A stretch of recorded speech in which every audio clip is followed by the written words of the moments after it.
Assalamualaikum warahmatullahi wabarakatuh. Halo semua, kembali lagi bersama saya Prayoga di Botomo di podcast Asik Indung. Nah, baik nih, di sini kita di episode podcast kali ini kita akan berbicara dengan produk life cycle. Nah, aku mau bercerita tentang sedikit nih tentang aku. Nah, aku tuh lahir di tahun 2000-an, tepatnya dari 2003, yang artinya itu generasi Z dong. Nah, tapi aku mau menjelaskan lagi nih generasi Z apaan. Nah, generasi Z itu didefinisikan sebagai mereka yang lahir pada tahun 1995-an sampai 2000-an. Nah, sejak adanya smartphone nih atau tablet atau media sosial begitu tersedia, generasi Z tidak pernah mengenal dunia lagi nih tanpa mereka kayak nggak pernah lepas ya kan teman-teman kalian pada pada fokus tuh ke HP, diajak ngobrol juga pada pada nggak bisa tuh kalau udah megang HP tuh udah fokusnya ke HP gitu. Nah, generasi Z juga tidak peduli nih dengan keragaman mereka. Hanya menyadari ketika tidak ada, mereka tumbuh di masa pertumbuhan populasi birasial dan minoritas yang cepat dan beragam. Nah, itu menurut Sladek dan Grabinger tahun 2014. Nah, itu yang aku baca ya. Nah, tapi ada fakta buruknya nih. Ternyata generasi Z ini pendengar yang buruk dan tidak memiliki keterampilan sosial gitu loh. Nah, biasanya nih generasi Z ini ditemukan di mana ya? Di internet-internet yang sangat cepat tuh. Buktinya kayak di coffee shop atau di perpustakaan. Nah, kalau di kampus saya sendiri tuh yang di IPB University itu pasti ada perpustakaan yaitu LSI. Nah, di situ internetnya sangat cepat. Nah, biasanya tuh generasi-generasi Z kita kayak kayak gini pasti di situ soalnya internetnya sangat memadai lah gitu, teman-teman. Nah, selanjutnya tuh generasi Z itu pokoknya kayak ingin tahu tuh produk yang dia beli tuh dari mana dan apa itu fungsinya dan bagaimana bisa gitu menjadi produk itu. Nah, biasanya tuh generasi Z itu cenderung beli di online gitu karena udah simple kan. Tinggal klik gitu di smartphone kalian-kalian tuh kayak teman-teman tuh tinggal di platform-platform udah ada, di e-commerce sudah ada gitu. Nah, tapi kali ini kita akan membahas nih yang tadi saya sudah bilang produk life cycle di generasi Z. Nah, untuk selanjutnya tuh mungkin aku nggak mau bahas sendiri nih. Nah, di sini ada teman-teman aku yang udah sangat tahu lah apa itu produk life cycle di generasi Z. Nah, di sini aku mau bersilakan ada Mas Felix dan Mas Wira. Waktu dan tempatnya bersilakan nih. Mas Felix. Mas Bliwira. Apa kabar Apa Mas kabar? Felix? Gitu, sehat Mas. Gimana Mas Wira? Astaga, sehat-sehat juga ya. Oke, semoga pemirsa di rumah juga sehat selalu ya. Tadi Iya. udah di open oleh Mas Dipo Mas tadi. Dipo dengan sangat luar biasa ya Mas Luar Felix. sekali. Mas tadi tentang apa Mas? Tentang generasi Tentang Z ya. generasi Z ya. Yang memang ternyata ada pola-pola tersendiri Ada nih. pola-pola khusus gitu kalau generasi Z sama Iya, sekarang. benar sekali Mas Seperti Felix. tadi sudah dijelaskan kayak mereka sering ngumpul di titik yang memang internet cepat. Iya. Terus kalau misalkan memilih produk tuh cenderung FOMO gitu ya. Iya, iya seperti itu Mas. Oke, mungkin tadi setelah di open oleh Mas Dipo, saya mau langsung nih Mas. Iya, Kira-kira jika dikaitkan dengan produk life cycle dan iya, iya. dikaitkan dengan tadi Oh iya. generasi Z itu kira-kira seperti apa gitu. Mungkin aku sebelum masuk ke dalam lebih jauh nih biar nggak simpang siur kabarnya nih. Kayak Iya. kan mungkin teman-teman di rumah juga masih asing gitu dengan apa sih produk life cycle itu. Produk lifestyle. Oke. Jadi produk life cycle itu adalah suatu proses gitu teman-teman. Suatu proses produk yang dimulai dari peluncuran sampai dengan penarikan kembali dari pasar gitu. Secara umum jadi produk life cycle ini sering digunakan gitu Mas. Sering digunakan ya Mas? Sering banget digunakan oleh para manajer-manajer perusahaan khususnya kayak seperti manajer quality control dan lain Iya. sebagainya gitu. Menjadi sebuah konsep dasar ya Mas? Konsep dasar gitu Konsep Mas. dasar. Jadi kayak konsep analisis lah, Iya, iya. analisis gitu. Jadi dimulai dari ada 4 tahapan gitu Mas. Iya, 4 apa aja tahapan itu Mas? penting. Oke, pertama itu dari introduction gitu teman-teman di rumah. Jadi jelas dari produk life cycle stage. Tahap introduction itu pada tahap life cycle adalah tahapan yang sangat berat gitu bagi suatu perusahaan. Iya. Misalkan contoh Mas Beli ini kan punya produk gitu ya. Aha. Mau jualan produk, Iya. Mas Beli itu mau dipasarkan. Nah, pada tahapan introduction ini masih banyak gitu orang-orang yang belum tahu nih tentang produk Mas Wira. Jadi Mas Wira tuh masih genting-gentingnya kayak nawarin produk by door to door atau memang misalkan dari internet, dari Iya. beberapa sosial media dan platform gitu.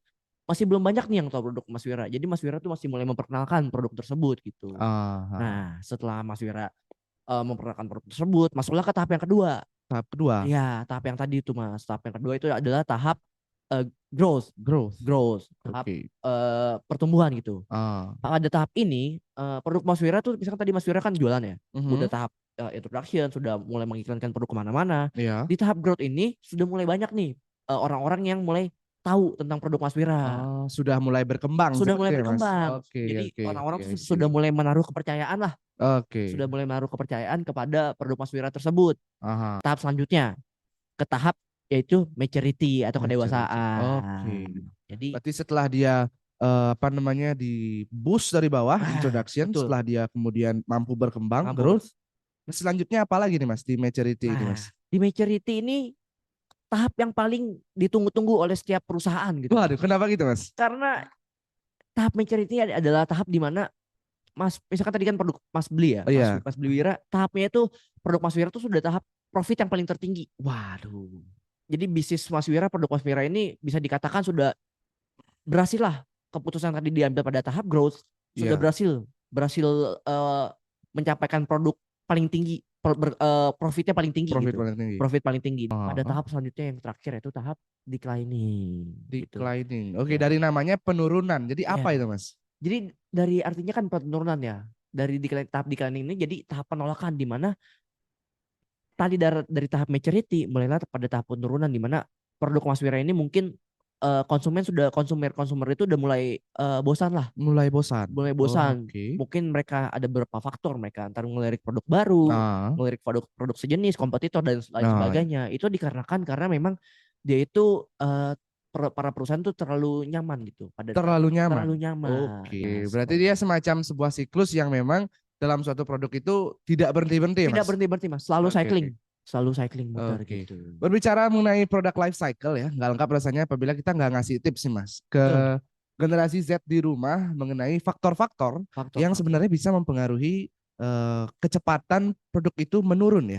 Oke. Dari masa maturity-nya kemudian masuk ke masa declining-nya. Declining-nya. Ya, sebenarnya ada dua faktor utama, yakni faktor internal perusahaan dan juga faktor eksternal perusahaan tentunya, Mas. Dibagi dua gitu ya, Mas? Dibagi dua sebenarnya. Tetapi memang apabila dari faktor internal perusahaan itu bisa dicegah, bisa apa namanya, buatkan inovasi seperti Ada itu, Mas. mitigasinya ya? Ada berarti? mitigasinya, Mas. Oke. Nah, tetapi kalau misalnya kita melihat faktor eksternal dari perusahaan itu lebih sulit. Dan mungkin itu yang akan bakal kita bahas kali ini. Yang pertama mengenai perkembangan teknologi, Mas. Mungkin di zaman dulu kita mengenal produk Teflon ya. Teflon. Sebuah Masak gitu ya? panci anti lengket Panci sebenarnya, lengket. Mas. Kemudian seiring berkembangnya teknologi, seiring dengan ditemukannya pengetahuan-pengetahuan baru oleh para ilmuwan kita, maka ternyata Teflon itu katanya ada zat berbahayanya, Oh Mas. iya, saya pernah dengar sih berita itu kayak Nah, muncul kerak kalau misalkan iya. kegores-gores Nah, oleh sonetnya itu gitu dia. ya. Nah, katanya itu bisa menyebabkan sampai kanker, Oh, karsinogen katanya. oke.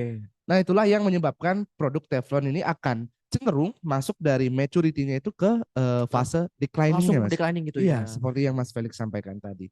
Kemudian yang kedua juga kita mengenal yang namanya pergeseran nilai, Pergeseran nilai. value dari Value. konsumen kita ya.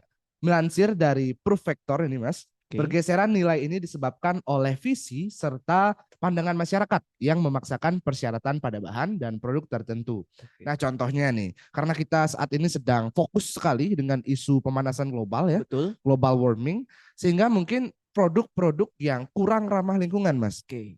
itu akan kurang disukai saat ini oleh para konsumen Kenapa tuh, kita. Mas? Karena memang isu ini kan menjadi suatu hal yang hangat, Mas. Sedang hangat-hangatnya Sehingga dibahas. orang-orang itu ingin turut serta dalam membantu gimana caranya global warming ini bisa dikurangi, atau bahkan bisa dihentikan seperti itu, Mas.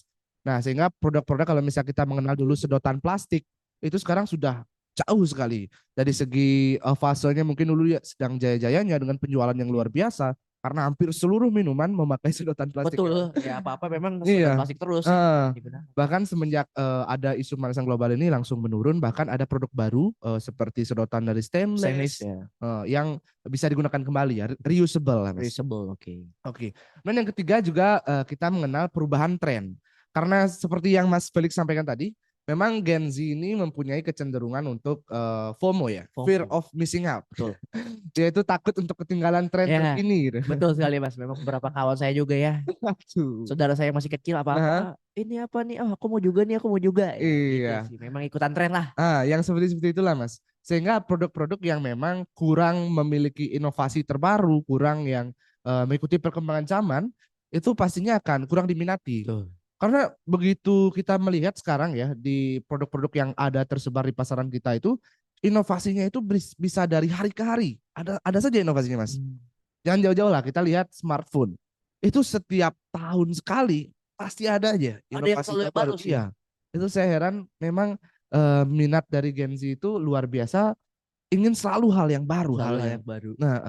seperti itu. Kemudian stabilitas ekonomi di COVID-19 kita terserang pandemi, ekonomi kita lumayan ini ya Mas, tergoncang. Iya, berarti udah ngomongin makro ya Mas ya? Udah makro, Mas. Udah ngomongin makro. Ini juga mempengaruhi daya beli dari konsumen kita. Dengan daya beli konsumen kita terpengaruhi, pastinya perusahaan itu nggak bisa lagi menjual Betul. dengan harga yang tinggi. Betul, setuju Mas. Sehingga apabila perusahaan bisa menghemat efisiensi ya, baik dari segi operasionalnya, produksinya dan lain sebagainya, maka saya rasa itu baru dia bisa agile untuk bertahan di tengah kondisi Oke. ekonomi yang kurang baik, Mas. Oke Mas. Kemudian juga tadi Mas Felix menyampaikan bahwa setelah produk itu mampu growth, mampu tumbuh, kemudian diapresiasi pasar, bagaimana dia di fase maturity-nya begitu mendapatkan kejayaan dengan cuan yang lebar gitu Mas. Memang ya kalau mencari itu ya sedang zona nyaman. Pastinya nanti akan menginspirasi perusahaan lain ya Mas. Perusahaan lain tentu. Itu Pasti dia. akan timbul kompetitor di sana. Kompetitor. Dan sebagai generasi Z kita harus mampu melihat bagaimana kalau misalnya kita sebagai seorang pengusaha gitu ya Mas, menjalankan sebuah bisnis, mampu melihat bagaimana sih caranya kita mengelola produk kita, inovasi yang kita lakukan agar selalu bisa berada di fase maturity-nya atau bahkan di fase growth-nya sepertinya Mas. Lebih vision lah ke depannya. Iya, Mas, lebih visioner. visioner. Oke, menarik sekali sebenarnya perbincangan kita hari ini Mas. Tapi memang karena terkendala waktu, Iya. kita mungkin akan kembalikan ya Mas ke Mas Dipo kita. Mas Dipo. Tapi sebelum itu mungkin buat teman-teman di rumah, sobat generasi Z ataupun generasi milenial yang menonton podcast ini, mudah-mudahan perbincangan kita hari ini dapat memberikan manfaat ya. Amin. Semoga bermanfaat semoga. untuk kedepannya ya buat Iya. para pengusaha-pengusaha muda yang memang ingin memulai bisnis produknya. Iya, gitu. benar sekali, Mas. Semoga berguna untuk mereka semua. Iya. Dan kita kembalikan Mas. Kita kembalikan kepada Mas Dipo. Mas Dipo. Alright, thank you buat Mas Wira dan Mas Felix nih untuk pemaparan materi kali ini. Wah, menarik banget nih. Materi kali ini nih itu produk life cycle di generasi Z. Nah, mungkin bagi-bagi generasi Z kalian teman-teman kayak kalian untuk memulai suatu produk atau memulai suatu bisnis, bisa nih dengan di podcast kali ini. Nah, tapi kalian tahu nggak sih mikrofon yang kita gunakan? Itu mikrofon dari Shure MV7 dan headphone Shure SRH440 yang digunakan di podcast ini benar-benar membantu banget nih untuk meningkatkan kualitas podcast ini. Nah, mikrofon Shure MV7 dapat menangkap suara dengan jelas dan detail dengan pilihan konektor yang dapat memudahkan proses pembuatan podcast ini. Nah, untuk headphone-nya sendiri yaitu Shure SRH440 sangat nyaman banget nih digunakan dengan earpad yang empuk dan dapat membantu mengisolasi suara-suara bising dari luar kayak kedengeran tuh dari suara dari luar. Nah, mungkin cukup sekali ini kali ya untuk podcast kali ini. Saya Prayoga Dipotomo, saya pamit undur diri. Wassalamualaikum warahmatullahi wabarakatuh. Ciao.